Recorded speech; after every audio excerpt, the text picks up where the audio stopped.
What's up, everybody? Welcome to your latest installment of the Nuclear Barbarians podcast with me, Emmett, your nuclear barbarian.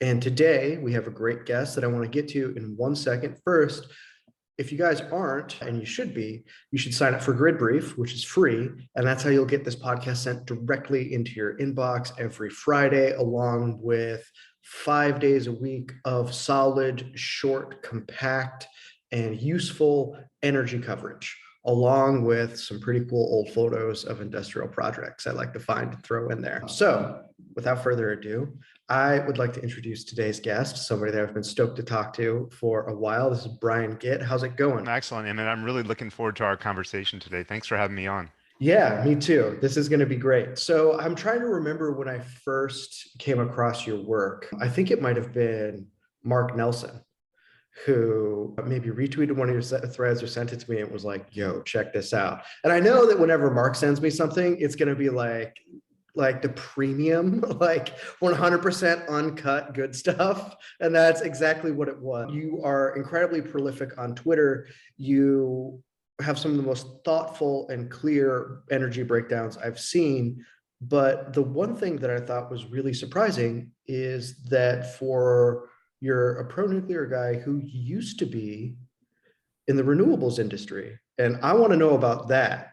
How did you get here, man? What happened? Yeah, well, it's been a long road, and yeah, my whole Twitter chapter is really recent. So, honestly, on December 1st of last year, so just over 4 months ago, I had 100 Twitter followers, and I had zero posts about energy. Zero. If anything, I was I used Twitter to learn and to follow interesting people, but I really wasn't engaged at all. It was just this passive thing, and to be quite honest, there's a bit of fear and trepidation about putting some of my thoughts and ideas out there. And I was trying to weigh, well, what's the cost benefit of this? But I just got to a point where it was just driving me insane, all of the misinformation and all the myths that were being perpetuated on, in Twitter and just online in general. And I feel like we need more people to step up and speak out. And I can't just expect other people to do it. I got to do it myself as well. So I figured, especially given my background, I've spent over 20 years working in the energy sector and specifically in renewables and energy efficiency. I had a unique perspective to share. And so I just started sharing it. And, it's been kind of wild just connecting with all these people such as yourself and others and Mark. And it's, one of the things that I didn't really appreciate about Twitter is it's such an amazing networking tool, both in the offline world as well. It's not just about getting retweets and likes and all that, which is great, but it's really about building relationships offline with people that you meet. And that's been the biggest surprise. And I'm just kicking myself for not doing this earlier. Instead of being a lurker and just, kind of taking and learning, I should have been more putting myself out there and contributing, because the benefits have been immense. So it's been fun. Yeah. I mean, it's, it might be good though that it happened this way, because one of the things that's really hard to do on Twitter is admit you're wrong.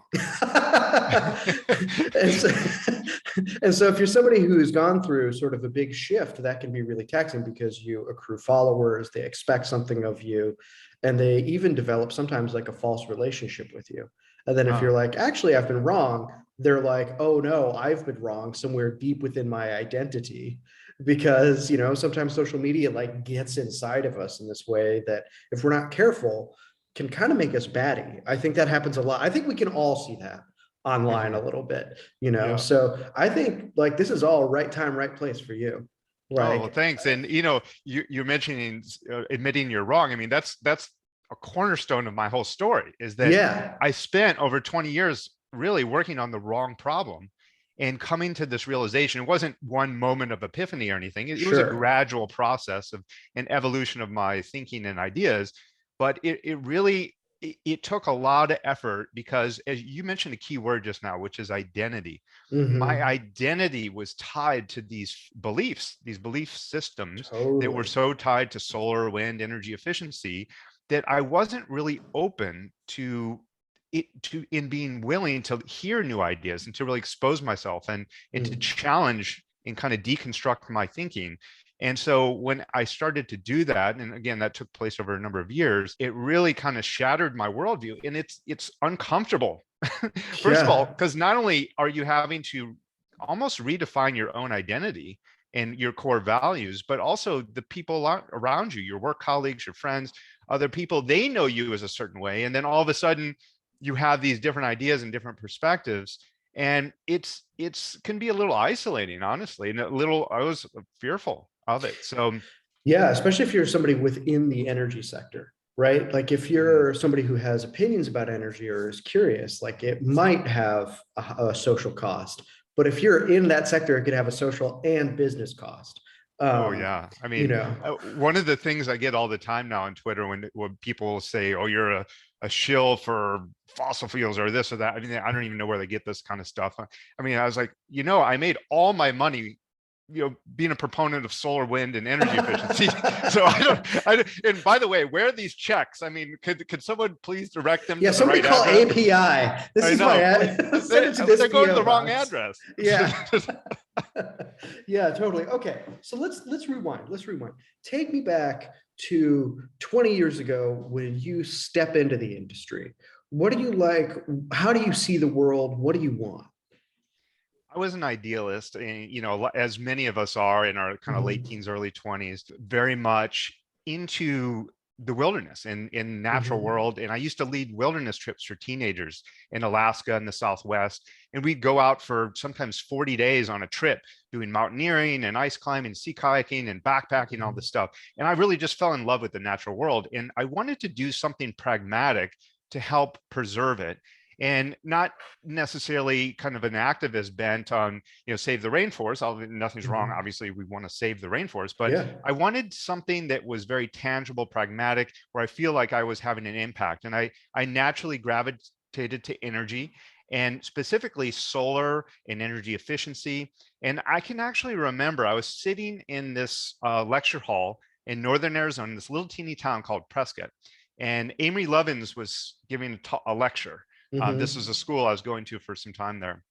And I just remember I was already studying and reading about solar and energy efficiency and taking some classes and all of that. But when I heard him speak, it was like the lights went on. I was like, wow, this is exactly what I want to do.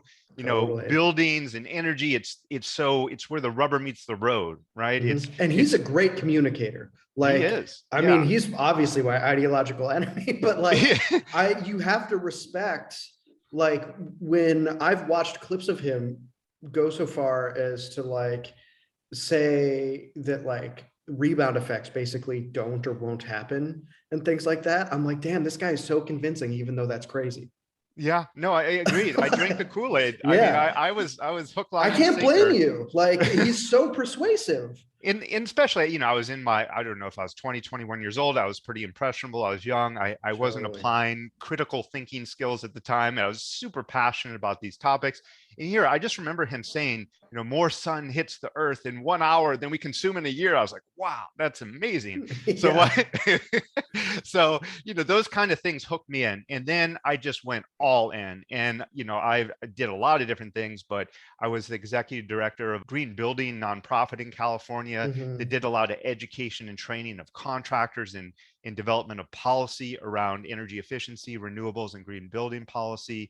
I was the CEO of a energy consulting firm that specialized in clean energy, both commercializing new technologies. So we worked on everything from fuel cell vehicles to carbon capture and storage at power plants to energy efficiency in buildings, a whole variety of different types Mm. of technologies. I did that for like 7 years. And that was actually during that period of time was when some of the cracks started to show on my thinking Oh. as I was kind of maturing in the industry and getting more direct hands-on experience. So the thing that really started to open my eyes was Mhm. during the Obama administration, during the Recovery Act, when we were in recession and they wanted to Yep. create a lot of jobs. And so they pumped billions of dollars into the energy sector, right, Yeah. to drive new employment and jobs. And my firm, we were really successful at winning a bunch of contracts and putting together a whole coalition of Mhm. stakeholders in California. We brought together all the investor-owned utilities like PG&E and SoCal Edison, a Mhm. bunch of the local governments, and then a bunch of these other stakeholders like contractors, et cetera, to coalesce around this program called Energy Upgrade California. And we helped design that program. And this was everything from new financing mechanisms to do these improvements, contractor training, quality assurance, rebates. It was a lot of consumer outreach and education. It's a lot of work, man. It was a lot. And it was Getting a coalition together is hard as hell. It was hard, but you know what? We had a deadline because this money, it was competitively bid money. And so we had this deadline, and they're supposed to be shovel-ready jobs. They wanted the money to get out there. And so we were really successful in winning my company alone. We won a $60 million contract to implement this. So it was a relatively decent scale. And the reality is the program didn't work, right? It didn't really deliver on the promises. And it really showed me the difference between aspiration.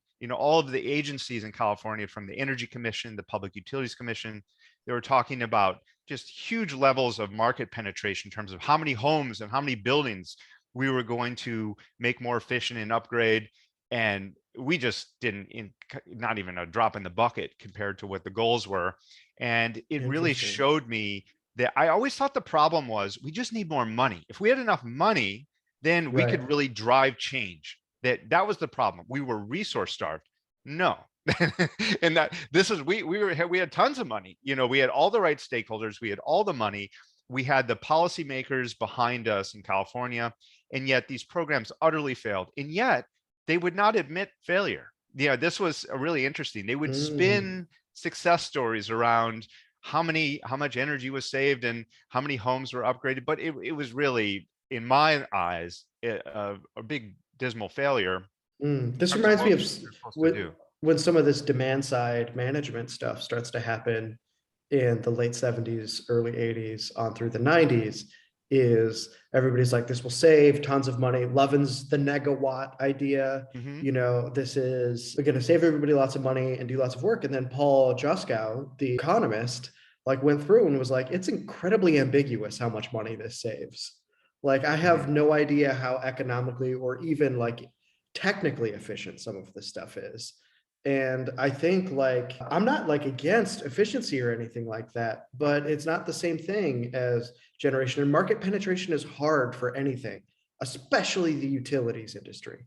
Yes. It is slow moving. Always has been, always will be. Yeah. And it's crazy how they evaluate their programs. So usually it takes years to get the evaluation of programs that happened, several years ago. So the pace of innovation, iteration, and learning is so far detached from the actual performance of the programs that you don't even get the learnings before you're starting on the new programming cycle again. So there's a lot of structural problems in how these programs are developed. And we're talking about a lot of money. We're talking about billions of dollars of funding going into these types of programs. And look at California, what's happening. I mean, this is really a sad story. I mean, California, of all places, has almost every potential advantage. It has amazing weather. It's not too cold, so you don't have the really cold weather to deal with. You have Silicon Valley, you have Hollywood, you have a lot of wealth, and yet the state is really decaying in front of our eyes. I'm sitting here right now in San Francisco, and it's just really a sad story watching what's happening here. To not only on the social level, but also just the quality of life and the actual core foundation, which is the electricity grid and reliability of energy in the state. It's just really sad to watch this kind of decline. It is. I mean, I'm in LA. Oh yeah, that's right. Yeah, I know all about it. So, okay. So you work on this project during the Recovery Act, some cracks start to show. What happens after this? Clearly you stay in the industry for a little bit. Tell me about some of the other alarm bells that start to go off for you. Because like you said, it's a gradual process. It's a bunch of different it's like a cresting wave of epiphanies. Yes. Yeah, good analogy. So the next chapter is I started a startup software company that was in the Cleantech space, and we went through Y Combinator, and we're basically developing a profile for every home in America. So we developed over 100 million profiles for these homes that we could estimate the cost and savings for electricity, natural gas, water, and sewer for every single property in the US. And we'd use this data. We had an API which would allow other companies and real estate sites, like let's say Zillow was a customer of ours, they could ingest our data into a home profile so you could understand the true cost of ownership of a house. How much are you going to spend on utilities was one application of it. So it was giving visibility and transparency and insight into what energy cost and water cost really are. And then we would also build tools, software tools and data that solar companies would use, and heating and air conditioning companies would use, because they could personalize their engagement with customers to showcase how much money they would save without even doing a home audit first, right? So we would develop, for example, an email campaign where you would get an email with a picture of your house, your address, and all of the home characteristics and how much money you would save by installing solar on your house. So it was really a customized way to tailor the savings and benefits of solar. Yeah, it's highly targeted. Yeah, highly targeted without even entering an address. I mean, we could generate this stuff. So that I worked on that for several years, and that was another kind of epiphany where a lot of just the economics of solar in many applications. Obviously, solar works and is economical for certain types of homes and certain climates. But what we really saw is it doesn't work for for a lot of other places. Mm-hmm. And just the unit economics of the whole value prop just started to really, I started to question it and started to see that all these things didn't add up, and they only made sense when there was massive subsidy and Yeah. really subsidized financing and rebates and tax credits and all these things. You strip all of that out, there's very few places that it makes any sense to do it. Right. I remember somebody, I think it was like a Canadian anti-wind person that said the turbines only spin when the subsidies flow. That's good. That's good. I like that. Which I thought was good. Yeah. So that must have been troubling to watch. Like, as somebody who's changed my mind on a whole bunch of things because I'm a human being in the world and I try to keep an open mind. Sometimes when I've committed myself to something and I start to get evidence that it isn't working, I get like a really bad feeling in my stomach. I'm like, hold on now. Like, this isn't what like, did you hit a moment where it started, the tension started to become like too intense for you and you were like, I have to ask some hard questions now? It was really a gradual process. So it Yeah. wasn't one moment or even a series of, it was just something that happened and evolved over a series of years, and Mhm. just really studying and reading. Once I started to see these cracks, I really delved deep into expanding my knowledge. And Wow. So you so, jumped on it. You jumped on yeah, it. so I really wanted to read it as widely as I could and started reading a bunch of books, listening as many podcasts, really exposing myself, because I was like, you know what?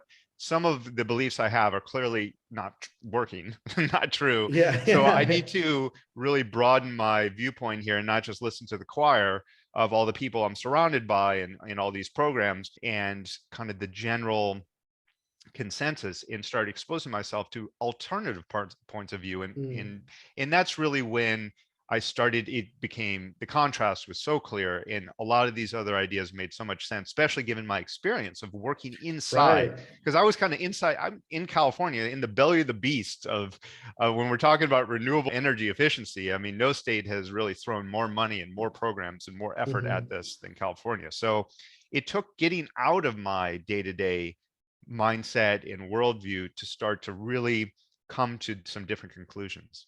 That's awesome. Okay, so I think at the end, I want to ask you about some book recommendations for what might have changed your mind or what's helpful or just stuff that you think readers should be aware of. But I'd like to pivot now because we have a little bit of this story to a magnificent thread you did on the myth around this. Wind and solar are the cheapest sources of power. I'm going to put the link to this in the show notes. Read it. Definitely give Brian a follow because he turns out a ton of stuff like this. But you have a nice list in here of things that wind and solar advocates like to ignore. And I'm guessing some of this is also based on your own experience because this is a pretty detailed list. So let's talk about that. And maybe we could just take them in order because I think they're all fascinating. And I think they all show us more about how our grid actually works. Does that sound okay? Sounds great. All right, let's do it. So we'll take it from the top. So one of the things you bring up is you say, look, one of the things that they ignore are land costs, right? And you give this statistic: a 200 megawatt wind farm spans 13 plus square miles. A natural gas plant with the same generating capacity could fit into a single city block. I mean, that is a pretty huge discrepancy there. Like, how do they ignore the land footprint, especially because I think this is really baffling to people. They are so supported by environmentalists that are trying to preserve the land. Yeah, at the core, solar and wind power, specifically when we're not talking about solar panels on an individual house, but the farms, Right. wind, utility solar scale. utility scale solar and wind farms are just expensive, wasteful add-ons. That's what they are. And they require massive amounts of land because, as you know, they're low power density. And so you need, as in another stat that I'm sure you're aware of, is compared to a nuclear power plant, a solar farm uses 75 times more land to generate the same amount of electricity as a nuclear power plant. And you gave that great stat on natural gas because nuclear and natural gas have high density and therefore don't require that land use. So where are you going to build these things? Now, there's not perfect sun and wind in all places. And so you need to go to those areas that have available land and that are appropriate for that. And that is incredibly expensive when you start talking about square miles versus blocks. And so most people are not factoring in the land cost. Now, obviously, land cost is going to vary tremendously if you're talking about Iowa, Missouri, California. Obviously, it's all going to be different cost per acre. But I think everyone can get their head around if you're talking about a 200 megawatt wind farm that's 13 square miles versus a city block for a natural gas power plant. That's a huge cost. Now, you see these so-called, and I call them so-called levelized cost of energy, because they're not levelized at all. They ignore all of these additional costs. So you have the land cost, which is just buying the land, right? And that's the land to put the solar or wind facility. And it's also the land for the transmission that you have to build, which we'll talk about in a minute. But you have to pay the property tax on that land. So it's not just the cost of buying the land, it's then the ongoing maintenance of that land in the form of property taxes. So this thread was inspired in part by American Experiment, Isaac Orr, who I know is a friend of yours. And he had shout out to Isaac and Mitch, great work, buddies. Amazing report that they put out from the American Experiment that I derived some of this data from. So everyone should check out that report. It's fantastic. And what they showed is the property taxes in Virginia, we're going to, on doing this renewable energy plan, we're going to cost on the order of around $11 billion, not $1 million, $11 billion just in the property taxes on that land. So when you use huge amounts of land, there's costs that are associated with it, buying it, and then the taxes on it. And so that is generally not factored in to the so-called levelized cost of energy that Lazard and other folks put out, because there's a huge discrepancy. And when we're talking about land costs, well, we already have the existing footprint of the other power plants and the existing transmission lines. So again, these are they're redundant add-ons. You don't need more land if you're just upgrading the existing natural gas plant or the existing nuclear plant. Why you don't need all this new land. So it is clearly an additional cost that is unnecessary. So not only do you have all this land, but again, it has to be far away from the businesses and homes that are going to use it, because it's who has that much land in a suburban neighborhood or in a city. So when you start to pay for the transmission, now we're just talking about just astronomical skyrocketing costs. To give you an idea of this, so there's a 173-mile transmission line in Southern California called Tehachapi. And this was designed to build a lot of renewable energy from kind of the inland part of Southern California to the Los Angeles area. And that originally, they estimated the cost of that 173 miles to be $1.7 billion.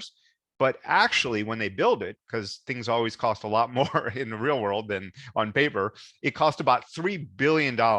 just for Wow. that 173-mile transmission, high voltage. Now, that's not all of the local distribution or anything. That's just the high voltage transmission line. So I think that there's a huge disconnect in most people's mind about the support infrastructure that's needed to support these large solar and wind farms. So a lot of land, far away from urban areas. How are you going to get it to all the homes and businesses? You got to build out multiple billions of dollars worth of infrastructure to get it there.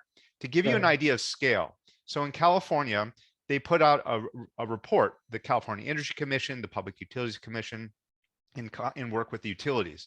In this report, they're estimated for California to achieve its 2045 goals of getting to 100% renewable energy. They're going to spend $30 billion with a B just on high voltage, not local distribution or upgrades to transformers and all that stuff, just the high voltage transmission lines, $30 billion.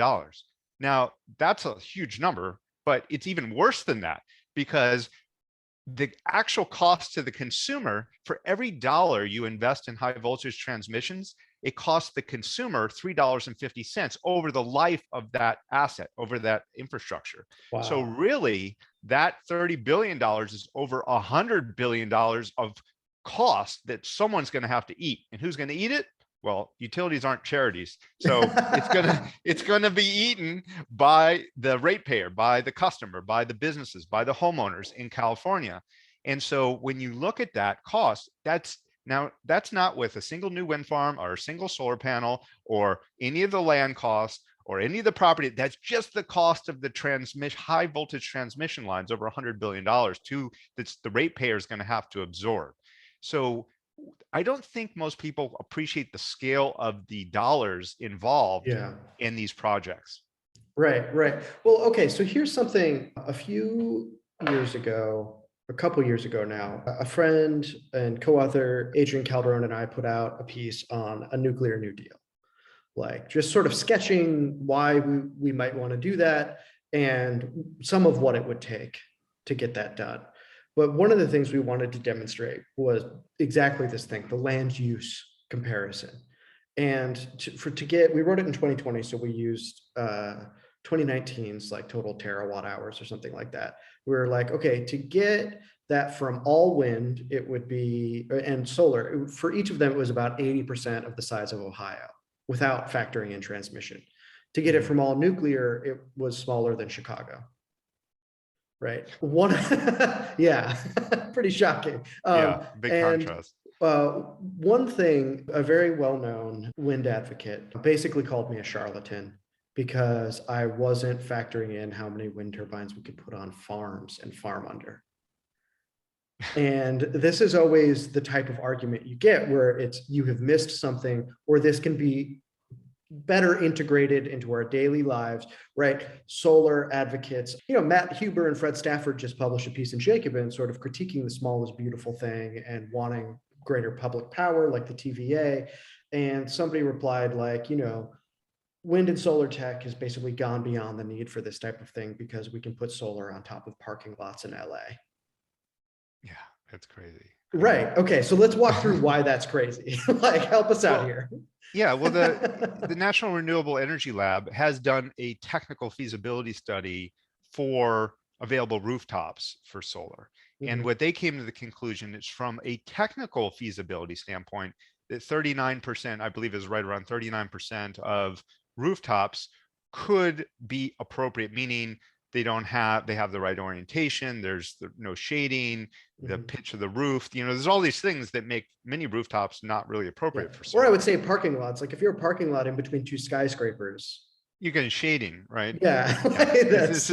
So there's a lot of limitations. You can't just put solar anywhere. I mean, it's actually, when you start really drilling into the economics of it, it shrinks dramatically of what actually makes sense when you start factoring all these real world conditions. So you have this 39%. Now you could interpret that number in two ways. Some people say, wow, look, 39% of rooftops, we should just put those on all of those roofs. And okay, that, I think there's a case to be made for it. But the problem is the economic reality of that. The cost of doing a solar farm versus putting solar panels on a house, it's double the cost to put it on a house versus a farm, right? A solar farm. So the unit economics in 2021, the average cost in the United States for a residential solar system was right about $21,000. So you have to pay $21,000 upfront. Now, yes, there's ways to finance it. There's a lot of barriers there, obviously, for many people of getting the right financing, being able to access it. But this is just not economically feasible to put $21,000 installations on all of these homes. Who's going to pay for that? Right. And then we run into all types of additional issues with how the grid is going to be maintained, because a lot of times the utilities are not able to collect the revenue from those from that generation capacity on the homes, from the rates. They're, from a net metering rate that allows them to adequately maintain the grid and keep things running properly. So there's a lot of nuance to those discussions, but basically it's just too expensive to put solar on all of these homes and parking garages and buildings in general. And so that's one of the arguments that people say, but if they really started looking at the economic feasibility, not just the technical feasibility, and started crunching the numbers, I think you'd see really quick who's going to pay for this. Right? Yeah. It's just not feasible. Yeah, I mean, I think that cui bono, who benefits and who pays, are some of the most important questions you can ask with anything like this. So, like, another thing that this is something that drives me insane that I'm glad you brought up in your sort of like list of what gets ignored, right? Because people will say, yeah, but batteries. Like, we can just store, like, if we overbuild, this is the thing. I'm gonna try not to lose my temper. This is the thing that I hear all the time when people say their counter argument is always, well, if we just overbuild the amount of renewables that we need, then when conditions are advantageous for renewables, we can store all of the excess in a huge battery fleet. And that way, when we get difficult periods where the wind isn't blowing and the sun isn't shining, then we will resolve all of our reliability concerns. Batteries are not going to save us. First of all, the existing batteries are, almost all of them are about 4-hour battery capacity, right? We don't really have economical batteries for long duration, 8+ hour battery storage. That really does not exist. There's no market for that today because that's why no one's doing it. Now let's talk about this gap, this gaping hole when the wind's not blowing, the sun's not shining. And I noticed that really annoys some of the solar advocates. They're like, we know the wind doesn't blow, but I don't think that what they really realize is the deficit that's involved. So let's just take Germany as a great example. So there was this great analysis done. They went back on incremental data over 35 years of actual data. We're not talking about models or projections of the future. Yeah, not models, not models. Real data going for 35 years. And they went, I think it was down to 5-minute increments of time over 35 years. And what they found was in Germany that there was a 61-day period, 61 days where you had wind droughts and low sun, where you would need about 24 days of battery storage to overcome the lack of solar and wind during that 61-day period. So we're talking about something that is just on an immense scale, right? I mean, it's hard to fathom the cost and it's not even, you couldn't even do that, right? No, I mean Alex Epstein, I think, just did some back of the envelope math and energy talking points. And he was like, okay, let's take the Tesla Powerwall because everybody loves it so much. How much would it cost to back up the world for like 72 hours? Right? Because the renewables dream is global. Everybody has to do renewables. The whole world has to do it so that we can save the world. And he was like, yeah, that would be like $40 trillion. And that was just 3 days. That was just 3 days. And that's several times global GDP. Right. Yeah, this is the 24 days is 36 terawatt hours. I mean, it is just an immense amount of energy. Man. And it's so big that it's a non-starter. Like there's no way that you could do that. And when you use batteries for storage, now you have to double the amount of solar panels and wind turbines you need, because you need obviously the solar panels and wind turbines to deliver energy to the grid, And at the same time, when the sun's out, you have to charge the batteries for the nighttime and for when it's cloudy and all the other time. So you now need double the infrastructure in investment in solar panels and wind turbines, which obviously increases the costs tremendously. So it's not just the battery storage costs, it's actually how you're using the solar panels and wind turbines that, and how inefficient that is in terms of the massive cost increases. That, oh God, sorry. No. So it's funny. I've been doing a lot of research on how we got here. And some of it's been technical, like what happened to the utilities in the 60s and 70s. I think there's a lot of lessons there for anybody who wants to rapidly build out a certain technology, namely nuclear, about what to do and maybe not to do, but also just at sort of the changing of the guard from growth and abundance to efficiency and conservation.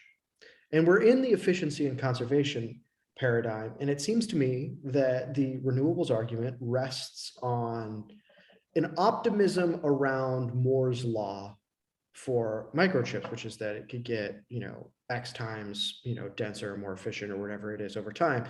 But that is unique to microchips. It turns out that does not work for batteries. That does not work for solar panels. That is not how any of this has worked out.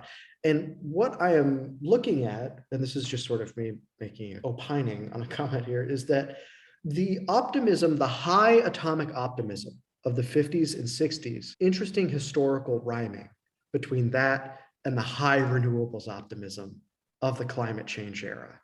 And what I mean by that is people were saying, yeah, we'll just put reactors in cars. Al Gore's dad was like, we'll have nuclear planes.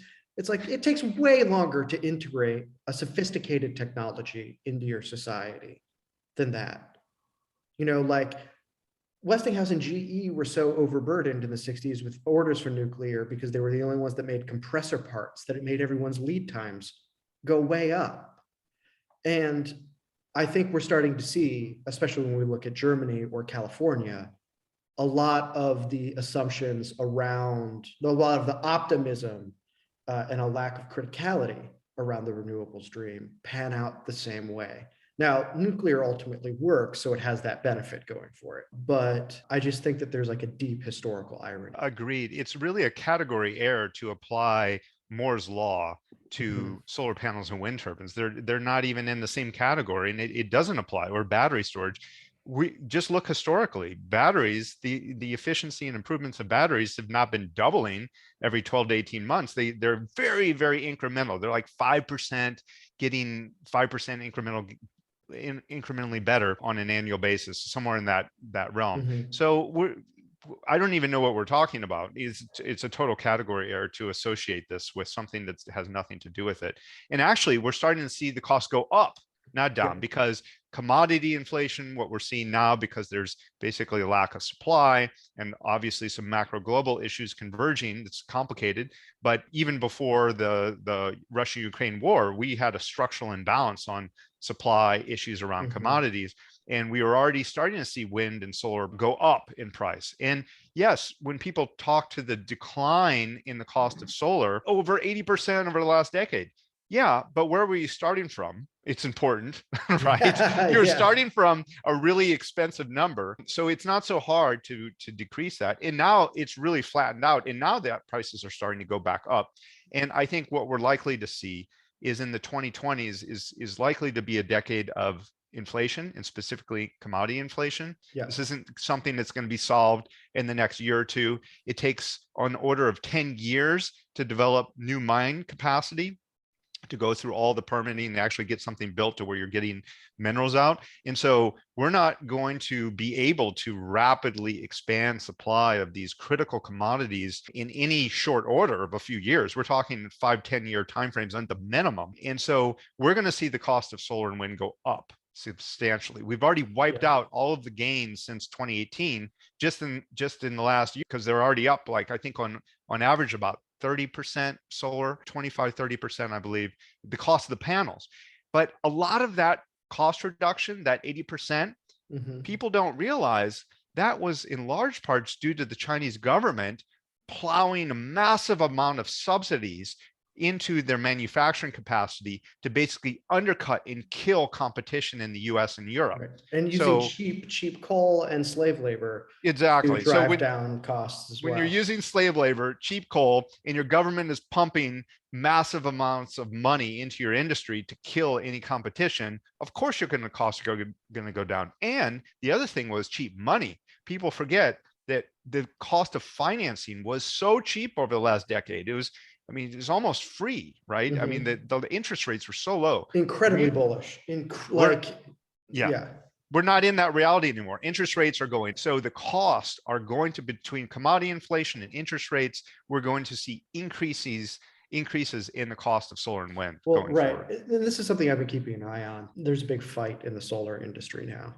between the people who are incredibly pissed at the Biden administration for investigating whether or not China is selling their slave labor solar panels through other Southeast Asian countries or Asian Pacific countries, and those who want a domestic US solar panel industry that are welcoming that and want protectionist tariffs. Now, I happen to be on the side of the latter people only because that will absolutely destroy the cost competitiveness for solar amongst the other energy comparisons here, because there's no way if you made it here, the math would ever add up on someone's balance sheet. Not even close. Just never. Yeah. Not even if you totally deregulated that industry. Because the energy you put in is not worth the energy you get out, really. Maybe, of course, as you said, in some niche cases, somebody wants it on their home and there's perfect conditions for it. Maybe there are some places, again, there would be very few where utility scale might actually work out for you. But as a national plan, it doesn't make any sense. And that sort of brings me to one thing that drives me insane that I'm so glad you brought up, in that is the equipment replacement costs. Because one of the things, I remember reading this in a book put out by several authors, all of whom have bylines at the New Republic and stuff like that, called A Planet to Win. And the way they talked about the renewables build out, the final Green New Deal, as they called it, is that you would just install all of the renewables and then walk away. You were now in harmony with nature. You didn't have to worry about climate anymore. It was all going to be okay. And I was just like, dude, what are you going to do in 20 years? You're screwed, because a solar panel can't make a solar panel and a wind turbine can't make a wind turbine. It just doesn't work like that. So tell me about these replacement costs. They're massive. And one of the things that a lot of the levelized cost of energy assumptions, I think, are so disconnected from the actual real data and real conditions on the ground. This is where models and data just based upon the real world really depart. So there's some great data and studies that have come out of Europe and the UK that look at wind turbine actual performance versus, oftentimes they're saying versus nameplate capacity. Yeah, they'll last for 30 years. No, what they're seeing is you're getting, after about 16 years, the maintenance cost to keep a wind turbine going is so high that it oftentimes doesn't even make economic sense, because the reduced output for offshore wind is 50%. And I think it's 32%. Oh my God. Reduction for onshore. So if you're reducing the output energy generation by 50% after 16 years, and you have increased maintenance costs, it starts to not make a lot of sense to keep it going. You're certainly not going to double the life of that thing and run that until it's 30 years old. And so what you're seeing is a lot of times they're getting, quote, just retired. Let's just be generous and say around the 20-year mark, right? Sure. So let's just say, even though 4 years is not insubstantial amount of time where it's degrading and only having 50% of the output, but even at 20 years, which is generous, comparing that to the alternatives like a nuclear plant, as 60, 80 year at least, you're going to have to replace that wind farm 3 times or 4 times in the same period as one investment in a nuclear plant. So are they factoring in that into the model, and that you're going to have to replace that thing 4 times? No, obviously they're not. So it's really a lack of long-term thinking, and it's really all driven by ideology and short-term. Politicians want the votes. This is kind of the trending, fashionable thing right now. So it's an easy way to get votes and to throw money at something. They can build them quickly so they can show results, but Yep. it's really lacking that long-term thinking. And one of the things you wrote about that I really enjoyed in one of your pieces was talking about how we've inherited this amazing infrastructure that our parents and grandparents have built, and we're like the little spoiled rich kids living off the past, right? As a society, that's what we're doing. We're basically eating away at that investment that was there, and we're not contributing in building the necessary infrastructure that's needed today. And the infrastructure we are building is really cheap, low quality solar and wind that's going to be gone in 15, 20 years, and not going to be sustainable over the longer term. So it's a huge problem when you really start looking at the total life cycle cost of what a wind farm and a solar farm would actually yield. Yeah, I mean, I think it's the historian Toynbee that says that civilizations almost always die by suicide. And I think when you get to a point where there is this mechanism by which it becomes beneficial for certain people to undermine the very foundations of society while securing their status within that society, you're cruising for a bruising at a massive scale. And I think that that's where we are. And that's really unfortunate. But I don't think that that means that the fight is lost or that it's over. I think right now we have an incredible window of opportunity to make the case for how it could be different and how it could be better. Because if we look back to how the changing of the guard happened during the energy crisis in the 70s, there were actually a few highly motivated people, Amory Lovins being one of them, waiting in the wings for that model of energy production to unravel. And now is our moment, I think. That is the hopeful note that I have. And the good news is we have physics and economics on our side. So even better, even better.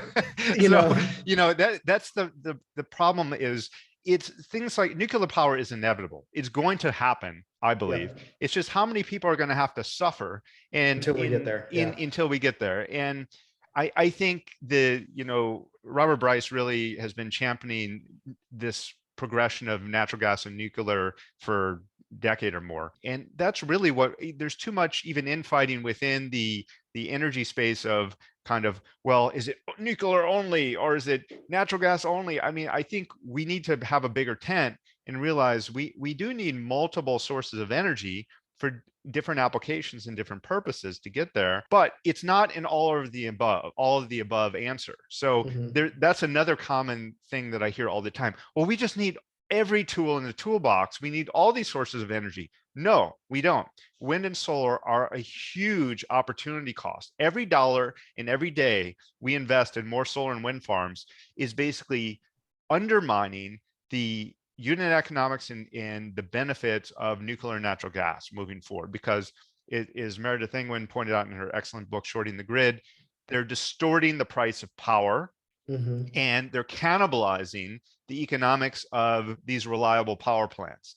And so we cannot allow, again, it's fine. If you want to put solar in certain places in niche applications, especially in rural areas where you don't even already have power distribution, great, that's fine. I'm not trying to vilify the technology. I'm just saying it's not a technology to power industrialized society, and it's distorting the price of power, and it's preventing high grade, long-term sources of power like nuclear and natural gas from being adopted. So it's not all of the above. We need to stop that mentality and really focus on the things that work and the things that are going to yield the best results over the long term. I think that's absolutely true. I think that, the iron's hot, we're striking now. And I think we're going to convince a lot of people, especially if we keep working together, because I agree with Robert's analysis. Alex Epstein has been incredibly influential on my thinking, as has basically just reading history and understanding that these things take way longer than anybody wants them to. And if we can accept that, then we can make practical decisions today.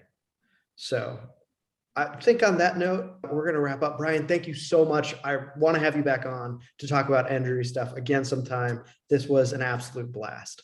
Thanks so much. This is a lot of fun.